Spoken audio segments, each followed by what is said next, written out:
안녕하세요. 요즘 금값 얘기 정말 많이 들리죠? 거의 21세기형 골드러시라고 할 정도인데요. 도대체 왜 이렇게 금값이 치솟고 있는지 오늘 그 속사정을 한번 제대로 파헤쳐 보겠습니다. 네, 바로 1일문에서부터 시작해보죠. 왜 많고 많은 시간 중에 하필 지금 금값이 역사상 가장 비싼 수준까지 오른 걸까요? 그 배경 진짜 궁금하지 않으세요? 먼저 우리나라 얘기부터 해볼까요? 최근에 순금 한 돈, 그러니까 3.75g 가격이 40만 원을 훌쩍 넘었잖아요. 이걸 1g으로 환산하면 21만 3.000원을 돌파했다는 건데 이건 말 그대로 역대 최고가 기록을 갈아치운 거죠. 근데 이게 우리나라만 그런 게 아니에요. 국제시장에서는 금 1온스당 가격이 4.500달러 선까지 치솟았거든요. 그러니까 이건 전 세계적인 현상이라는 거예요. 모두가 지금 금을 쳐다보고 있는 거죠. 아니, 이게 그냥 조금 오른 수준이 아니에요. 불과 1년 만에 국제 금값이 70%가 넘게 뛰었다는 건데요. 이건 완만한 상승이 아니라 그야말로 폭등이라고 봐야 합니다. 그럼 도대체 뭐가 이렇게 금값을 끌어올리는 걸까요? 지금부터 그 핵심 원인들을 하나씩 꼭꼭 짚어보겠습니다. 지금 금값 상승은요, 진짜 여러 가지 이유가 절묘하게 맞물려서 일어나고 있어요. 마치 잘 자인 각본처럼요. 세계 곳곳의 분쟁 같은 지정학적 리스크 또 불안하니까 안전한 걸 찾게 되는 안전자산 선호 심리, 곧 미국 금리가 내릴 거라는 기대감 그리고 큰 선들. 그러니까 각국 중앙은행들이 막 사들이는 것까지 인해 가지가 합쳐져서 지금의 골드러시를 만들고 있는 겁니다. 생각해보면 되게 간단해요. 전 세계 경제랑 정치가 막 흔들리고 폭풍우가 몰아친다고 상상해보세요. 그럼 투자자들은 어디로 피하겠어요? 당연히 가장 안전한 곳 수천 년 동안 그 역할을 해온 바로 금으로 몰려들 수밖에 없는 거죠. 여기에 또 아주 재미있는 포인트가 하나 있어요. 투자자들이 지금 미국이 곧 금리 내릴 거야에 돈을 걸고 있거든요. 생각해보세요. 은행 이자가 낮아지면 이자가 아예 없는 금이 상대적으로 더 매력적으로 보이겠죠. 바로 그 기대감이 가격을 쭉쭉 밀어 올리고 있는 겁니다. 여기에 개인 투자자들은 명도 못 내밀 큰 손들이 등판합니다. 바로 각국 중앙은행이나 거대 펀드들이죠. 이 기관들이 어마어마한 돈으로 금을 계속 사들이니까 가격이 떨어지려고 해도 튼튼한 방어막이 쳐지고 오히려 더 오르게 만드는 강력한 힘이 되는 거예요. 자, 그럼 원인은 알겠는데 그래서 앞으로 어떻게 될 거냐 이게 제일 궁금하시죠? 이 상승세 과연 언제까지 갈까요?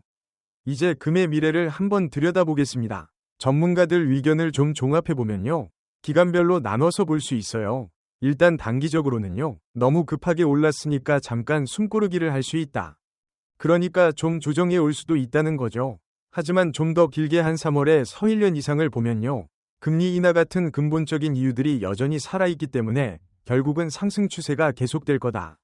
이쪽 의견이 훨씬 많습니다. 그렇다면 이런 시장 상황에서 우리는 어떻게 대응해야 할까요? 가만히 보고만 있어야 할까요? 지금부터는 실제 금 투자에 대한 전략적인 팁들을 좀 나눠볼까 합니다. 투자 전략은요, 뭐니뭐니 해도 자기 스타일에 맞게 짜야 합니다. 나는 좀 안정적인 게 좋다 하시는 보수적인 분들은 전체 자산의 한 5에서 15% 정도를 실물금으로 가지고 가는 걸 생각해 볼 수 있고요. 중간 정도의 성향이시라면 실물금에다가 주식처럼 쉽게 사업할 수 있는 금 ETF를 섞는 전략도 괜찮습니다. 그리고 나는 좀 더 공격적으로 수익을 내고 싶다 하시는 분들은 금 가격 변동 자체에 투자하는 금 선물 같은 파생 상품을 활용해 볼 수도 있겠죠. 어떤 스타일로 투자하시든 리스크 관리를 위해서 이건 꼭 기억하셔야 해요. 바로 적립식 분할 매수, 영어로는 DCA라고 하죠. 이게 뭐냐면 가격이 오르든 내리든 신경 쓰지 않고 그냥 매달 적금 붓듯이 꾸준히 사모으는 거예요. 이렇게 하면 평균 매입 단가가 낮아지는 효과가 있어서 특히 장기 투자할 때 정말 강력한 무기가 됩니다. 그럼 언제 사고 언제 파는 게 좋을까요?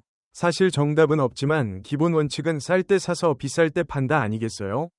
예를 들어 금값이 단기적으로 좀 떨어졌을 때 그때를 분할 매수의 기회로 삼는 거죠.